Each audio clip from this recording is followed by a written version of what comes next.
Señor me bendiga, mis amados hermanos. Amén. Estamos contentos porque estamos en la casa de Amén. nuestro Dios.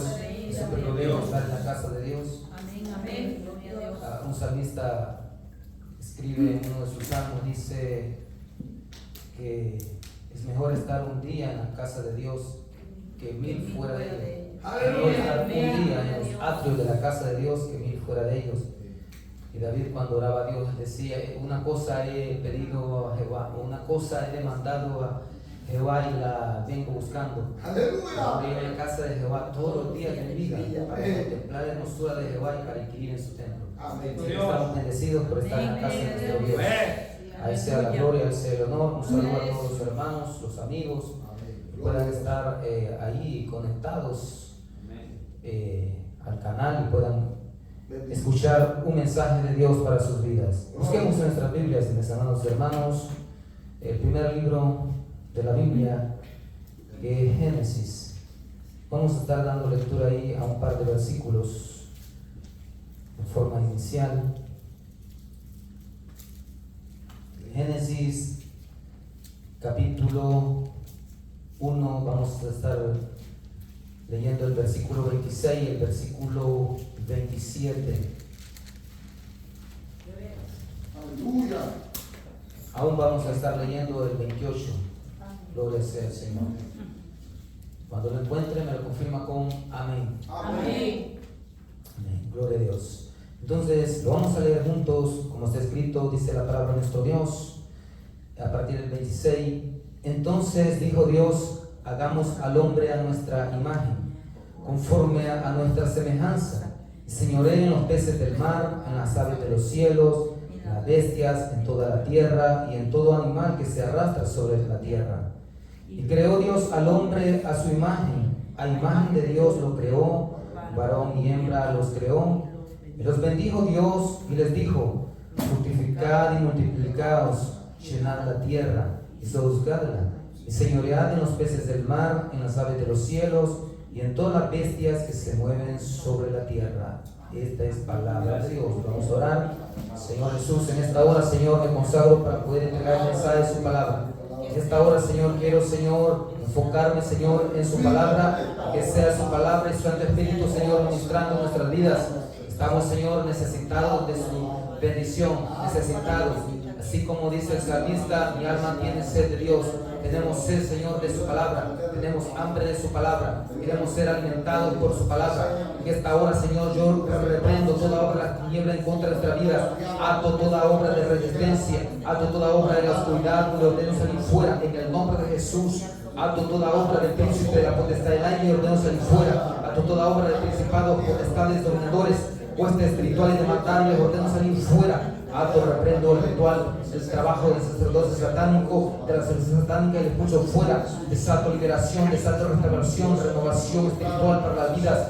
Su palabra cumple el propósito para el cual es enviada, que nuestras vidas puedan ser bendecidas, nuestras vidas puedan ser, Señor, edificadas, para gloria de su gracia y su nombre. Oro en acción de gracias. Amén y amén.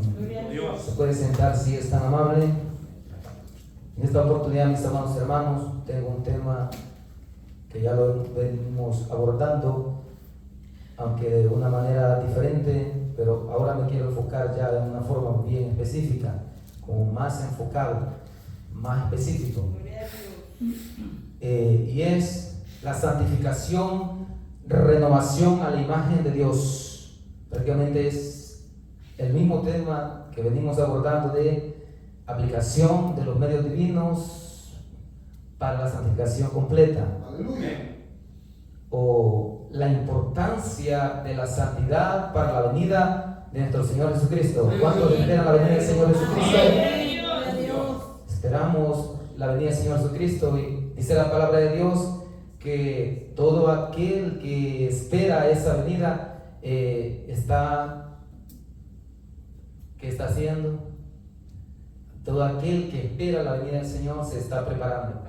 Y nosotros nos estamos preparando. Así que tenemos este gran tema que lo vamos a ir desarrollando poco a poco, y es la santificación, renovación a la imagen de Dios. La palabra del Señor nos enseña claramente, mis amados hermanos, que Dios en el principio creó todas las cosas bellas, todas las cosas ordenadas, todas las cosas bien organizadas, todas las cosas felices. Por ejemplo, el autor de Hebreos dice que nosotros por la fe creemos que el universo fue enteramente organizado por la palabra de Dios, de modo que lo que se ve fue hecho de cosas no visibles.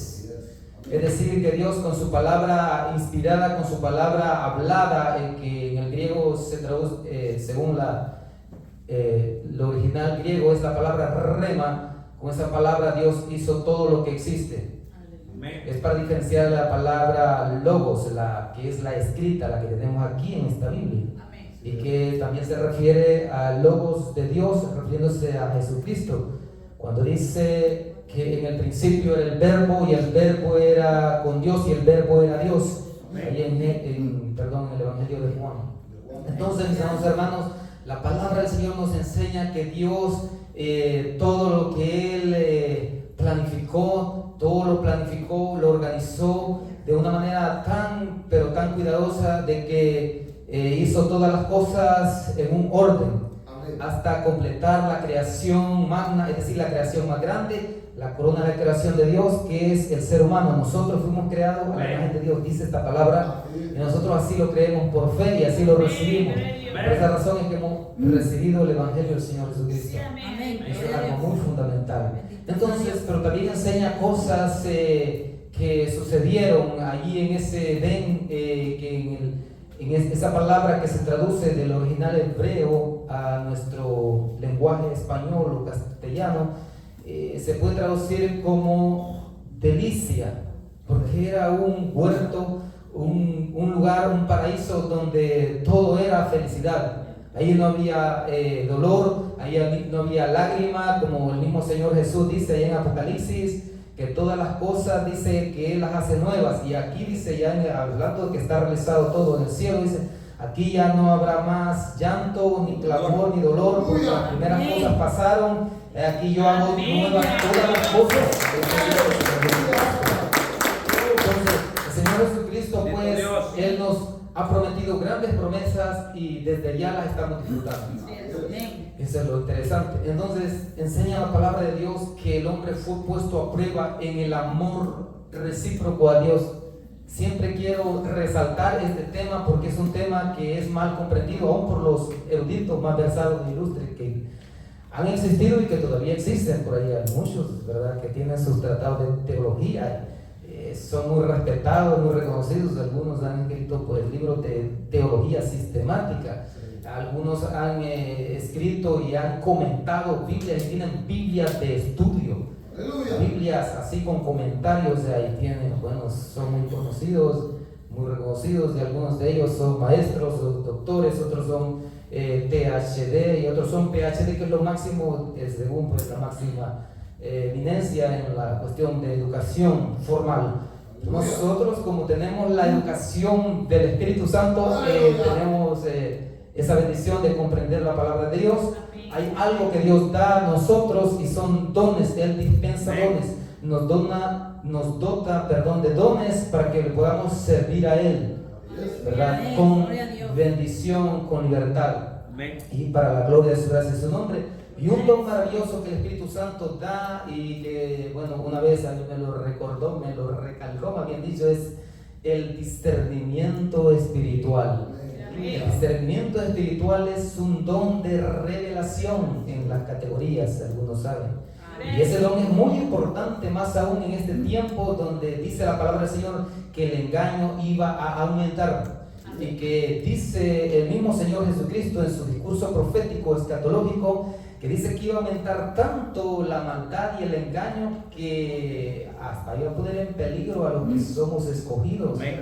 Porque dice, de ser posible, hasta los escogidos pueden caer en el engaño y el error.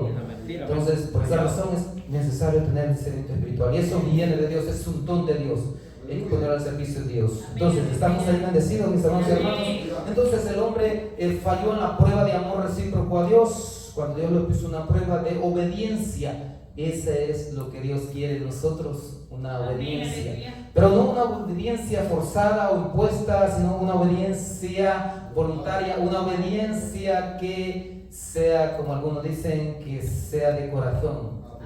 Así, Es muy lindo, es muy bonito, por ejemplo, cuando hay una relación de amor y en esa relación de amor no hay, digamos, ¿cómo puede decir? No hay nada forzado, sino que todo es voluntario. Eso es muy bonito y eso Dios lo ha dado. Gloria a Dios. Entonces estamos ahí bendecidos. Según la revelación bíblica, mis amados hermanos, la imagen de Dios en el ser humano es la doctrina bíblica de que los seres humanos fuimos creados para reflejar el carácter y los propósitos de Dios, dotados de atributos divinos como la espiritualidad, la moral, la razón, la capacidad de amar y la libre voluntad. Es lo que vengo recalcando aquí, que la capacidad de amar y la libre voluntad, libremente, ese Dios lo ha dado y eso lo tiene Dios, son atributos de Dios. Ahora vamos a abordar el punto número 1, que es caída y daño a la imagen de Dios. Aquí en esto tenemos que tener mucho cuidado porque en los foros de debate de los eruditos, en las universidades, en los seminarios, en los institutos bíblicos, en las iglesias, en los foros de debate, ahí en los canales de YouTube, etcétera, ahí, hermano, hay mucha tergiversación sobre este tema y hay mucha ignorancia también. Por lo tanto, hay algunos que sí lo comprenden bien y sí lo enseñan bien y defienden bien la doctrina, la sana doctrina. Pero hay otros que han sido engañados por filosofías que vienen de tiempos antiguos y aquí nosotros las hemos mencionado. Por lo tanto, hay que tener cuidado. Entonces, mis amados hermanos, vamos a ver en qué medida fue dañada la imagen de Dios. La caída, todos lo sabemos que hubo una caída. Y todos sabemos que el hombre falló en la prueba de amor que Dios le dio. Y en ese momento pues vino el daño a la imagen de Dios. Y vamos a analizar lo que es la imagen de Dios. Entonces, la caída adámica, la caída de Adán, nuestro patriarca. La humanidad fue creada, según la palabra de Dios, la humanidad fue creada a imagen de Dios, buena, recta y santa. Así como dice aquí en Génesis capítulo 1, versículo 26-27. Entonces dijo Dios, Elohim, hagamos al hombre a nuestra imagen, conforme a nuestra semejanza, y señoree en los peces del mar, en las aves de los cielos, en las bestias, en toda la tierra, en todo animal que se arrastra sobre la tierra. 27 recalca y dice, y creó Dios, y creó Elohim, la palabra en el original hebreo, y creó Dios al hombre a su imagen. A imagen de Dios lo creó, varón y hembra los creó. La traducción dice hombre y mujer los creó. Es lo mismo, se está refiriendo al género masculino y al género femenino, que está bien definido según la palabra de Dios. Entonces, la humanidad fue creada buena, recta y santa, pero cayó de su estado original sin pecado, es decir, impecabilidad, a través de una desobediencia voluntaria. Nosotros lo sabemos. Dejando la humanidad con una naturaleza pecaminosa, con una inclinación natural hacia el pecado. Eso es lo que en la Biblia se le llama el viejo hombre, la carne, y los eruditos le llaman el pecado original. El pecado natural, el pecado innato, se le llama de muchas maneras. Aún algunos le llaman depravación moral, o incluso hay otros que ahí la llaman exageradamente la depravación total. Bueno, entonces, vamos acá, que Dios creó al hombre santo.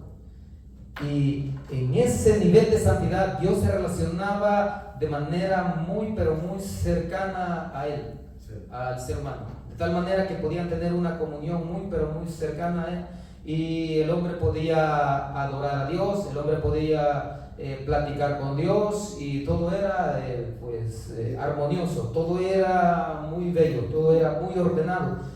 Pero como Dios es un Dios santo, según la palabra de Dios, su naturaleza, hermanos, espiritual y moral esencial, uno de sus atributos morales, Dios es Dios santo. Y por lo tanto, la palabra del Señor dice que Él no tiene comunión con las tinieblas, que en este caso las tinieblas sería el pecado. Entonces, Dios es luz, dice el autor del Evangelio de Juan, y también en la carta del apóstol Juan, Dios es luz. Y ninguna tinieblas hay en él. Entonces, Dios es un Dios santo y por lo tanto Él no se relaciona cuando la persona, así directamente, cuando la persona ya tiene problemas de pecado. Y Él lo viene trabajando o tratando o lidiando con él de una manera indirecta. Y eso tuvo que sucederle a Adán cuando cayó en pecado. Y Él nos transmitió esa herencia al pecado que es el pecado original o el viejo hombre. Así es que en este tema de santidad tenemos que tratar esto, cómo tratar al viejo hombre, cómo tratar a la carne, que es un problema innato en todos los seres humanos que hemos nacido en la tierra, excepto nuestro Señor Jesucristo, que fue engendrado por el Espíritu Santo. Fue un prodigio, un milagro de Dios, y Él pues era santo en toda su naturaleza. Amén. Es el único. De ahí todos los demás tenemos ese problema, pero Dios viene trabajando, restaurando esa imagen al grado que estamos bendecidos. Amén. Estamos contentos, aleluya, por eso. Gloria a Dios. Entonces, allá en un estado de santidad no había problema. El problema viene cuando ya entra el pecado. Entonces Dios viene a ejecutar un plan de rescate, un plan de salvación. Por eso recuerdo el discurso grande, ilustre del apóstol Pedro en Pentecostés, donde le dice a ellos ahí predicando que Dios, ¿verdad?, entregó a nuestro Señor Jesucristo, ¿verdad?, sí, ya de antemano ya lo tenía ahí planificado, porque dice: a este Jesús que vosotros crucificasteis por manos de inicuos, esto ya estaba planeado. Donde él dice que fue entregado por el previo conocimiento de Dios, es decir, la presencia de Dios y el determinado consejo de Dios. Aleluya. O sea que eso ya era un plan de Dios, un plan de rescate, porque Dios puede prever el futuro y puede planear qué hacer frente a circunstancias que no son buenas o no son pues convenientes respecto a su relación. Y como nosotros tenemos una relación con Dios, amén. Aleluya. Entonces, hermano, ahí estamos. Entonces, tenemos la caída adámica. Eso lo saben todos los eruditos, todos los maestros de la palabra de Dios. Ahora, daño restituible.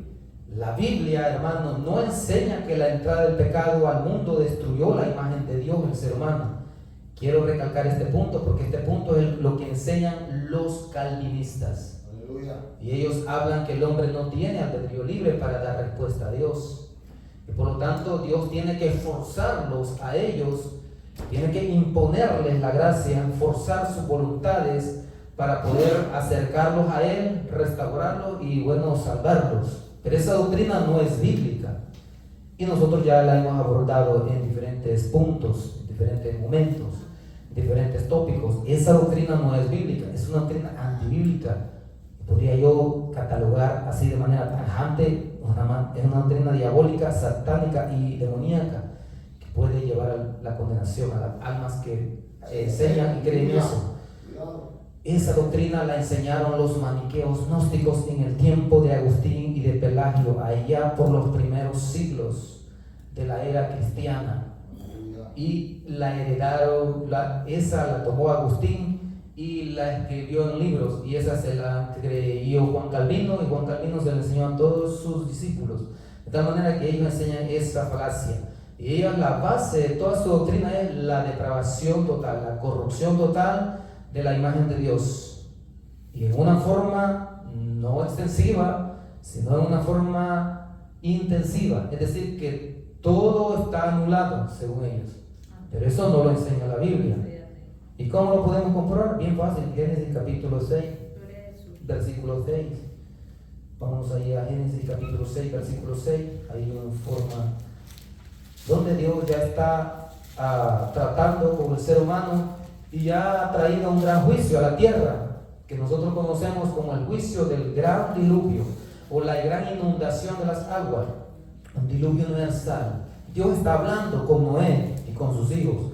Dice así, en el capítulo 9, versículo 6: el que derrame sangre del hombre, por el hombre su sangre será derramada, porque a imagen de Dios es hecho el hombre. Véase allí que es Dios el que está hablando. Y está hablando en un sentido general, donde dice: el que derrame sangre de hombre o el que derrame sangre de ser humano, por el ser humano su sangre será derramada, porque a imagen de Dios es hecho el hombre. Dios mismo confirmando que el hombre todavía, aún en su estado caído, conserva la imagen de Dios. Santiago capítulo 3, versículo 9.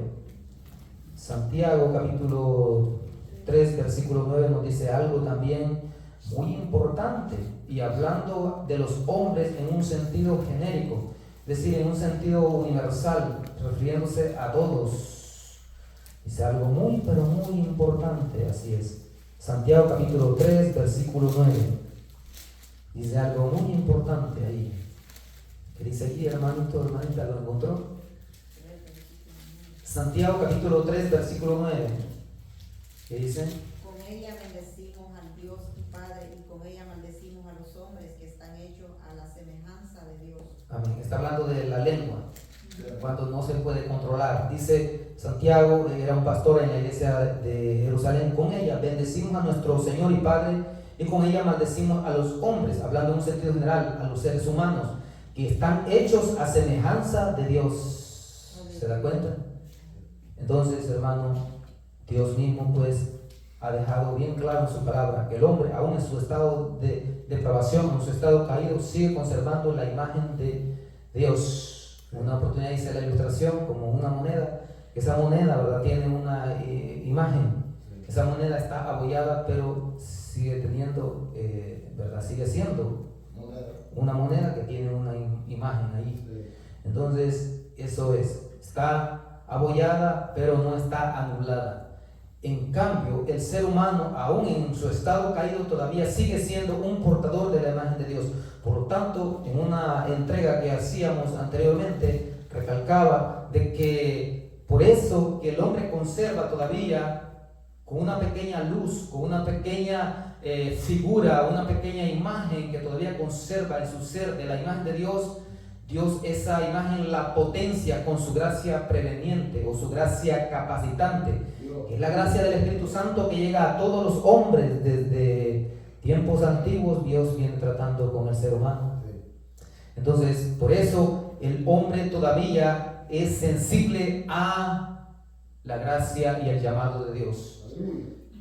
Esto es muy importante y esto lo han usado como base los grandes evangelistas en tiempos del ayer, como los wesleyanos, cuando ellos predicaban la gracia universal versus la gracia restrictiva o limitada del calvinismo. Y esto llevó a un gran avivamiento que alcanzó a 3 continentes en ese siglo, el siglo XVIII.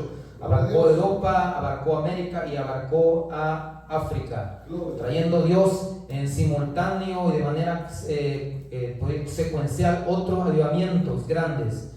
Y el evangelio se expandió por toda la tierra, así como hoy. Entonces, hermanos, bajo esa convicción de que no todo está perdido, que no todo está cerrado y sellado, que hay oportunidad para todo aquel que quiera dar respuesta al llamado de Dios de la salvación. Y esto es algo grande en la teología arminiana wesleyana, donde es una, es una idea fuerte, poderosa, que motiva aún al que no es salvo, que motiva a aquel que ya está salvo, le da esperanza, le da confianza, le da seguridad, le da felicidad, le da un Dios que lo ama, que lo quiere llevar a la felicidad eterna, a su reino glorioso. O sea, es una idea fuerte, poderosa, y es algo que es inderribable, indestructible. Ni siquiera filosóficamente se lo pueden derribar los oponentes, porque esto es prácticamente el evangelio que el Señor Jesucristo predicó. Cuando Él dijo, porque de tal manera amó Dios al mundo, y ahí abarca a todos, toda la humanidad, que ha dado su Hijo unigénito, para que todo aquel que en Él cree no se pierda, mas tenga vida eterna. Qué bendición predicar un evangelio así, ¿verdad? Donde Dios tiene apertura, donde Dios tiene amor, gracia, bondad, sin igual. Nadie puede igualar el amor de Dios, porque el amor de Dios es perfecto. Eso sí, en eso sí estoy de acuerdo yo con cualquier erudito, que el amor de Dios es perfecto. La dimensión, la magnitud, la intensidad con la que Dios ama, a ninguna criatura la puede igualar. Pero que es condicional para llegar a su reino, sí es condicional para todo el que tiene ya raciocinio moral, responsabilidad moral. Por eso el Señor pide arrepentimiento, fe, obediencia.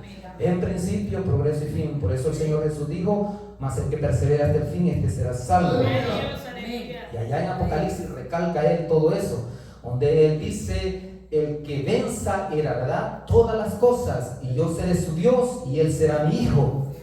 Pero los cobardes e incrédulos etcétera, Sincero. serán lanzados al lago de fuego sin fin. O sea, tenemos que ser fiel al Señor. Sí, amén. Amén. Tenemos que dar respuesta. Y si alguna vez hay una caída transitoria, pues hay que ser sensible a buscar de Dios. Y el Señor pues es misericordioso. Y eso lo saben todos los hombres del ayer. Alguien que lo sabía eran los profetas, aún los reyes como David. Sabía que Dios es grande en misericordia. En una oportunidad recuerdo yo que él cometió un error, un margen de error. Cometió un pecado delante de Dios, censó al pueblo para ver la fuerza militar que tenía, el poder, la capacidad militar para batallar frente a los enemigos. Y allí estaba prácticamente él despojándose de la fidelidad a Dios, despojándose de la dependencia de Dios que tenemos que tener todos nosotros y de la humildad que tenemos que tener todos nosotros. Y entonces Dios le mandó por medio de uno de sus profetas un mensaje en el cual le dijo: 3 cosas te envía Dios, escoge una porque tengo que dar respuesta. Y se angustió tanto David, pero él se acordó y dijo: no caiga yo en manos de los hombres, no, que caiga yo en manos de Dios, porque Dios es grande en misericordia. Aún en su ira dice que él es grande, es lento para la ira y grande en misericordia. Aún hombres como Moisés podían tratar con Dios cuando él se encendía la ira contra su pueblo, y él intercedía por el pueblo. Aún otros hombres que intercedió por el pueblo fue Abraham, cuando intercedió por Sodoma y Gomorra, porque él sabía que allí estaba Lot, en esa ciudad, etcétera, entre muchos otros más. Entonces, mis amados hermanos, está bien. Esta verdad debería causarnos sobrecogimiento y humildad, el hecho de que todos los hombres posean características inherentes que le asemejen a Dios y le diferencien de la creación inferior. ¿Cuál es la creación inferior? La creación animal. Por eso nosotros no aceptamos y refutamos de manera clara y contundente esa teoría de la evolución, que es demoníaca, que esa no viene de Dios. Esa Satanás la inventó para llevar al infierno a los ateos, o para endurecer el corazón de los hombres, para que no den respuesta a Dios, porque el enemigo trabaja de diferentes maneras. Por eso dice un proverbio, a mí me encantan los proverbios que le dan a uno una lección de vida práctica, donde dice: sobre toda cosa guardada, guarda tu corazón, porque de él emana la vida. Otro dice: porque de él emana la vida. Es lo mismo. Dame, hijo mío, tu corazón, y vean qué dice: tus ojos por mis caminos, etc. Entonces, cuando el corazón lo tenemos sensible a Dios y se lo entregamos a Dios, Él nos sigue moldeando, y esa imagen bella sigue siendo restaurada para su gloria, para su honor. Entonces, estamos bien bendecidos, mis hermanos. Así es que esta es una gran verdad que nosotros tenemos que defender y que tenemos que enseñar y enfatizar, porque en este tiempo se han metido múltiples herejías a las iglesias, con diferentes nombres, con diferentes matices, etcétera, de tal manera de que yo he visto algunos predicadores de influencia internacional hablar en contra de estos temas de la santidad, hablar en contra de la santidad externa, hablar en contra de algunos aspectos de la santidad interna, etcétera. Y eso es contradecir el mensaje del evangelio, o quitarle parte del evangelio. No, hermanos, se tiene que predicar el consejo completo, el evangelio completo, como el apóstol Pablo les dijo una vez a sus compatriotas: bueno, yo no he rehusado de predicaros el consejo de Dios completo. Y era verdad que este hombre incansablemente les predicó a sus compatriotas y a los que no eran compatriotas, de tal manera que él los amaba a todos y quería que todos se salvaran. Pero como existe esa cuestión de la libre respuesta que el hombre le debe dar a la libre voluntad de Dios, Dios no quiere forzar el amor, sino que quiere que el amor sea libre para que sea verdadero. Amén. Así es. Entonces estamos bendecidos, mis hermanos, y ahora hemos tenido una pequeña introducción de este gran tema. Vamos a seguir profundizando. Que el Señor me les bendiga a todos, hermanos. Que el Señor bendiga que lo acepte como su Señor Salvador y continúe perseverando en una relación de amor con Él. Amén. Me entrego acá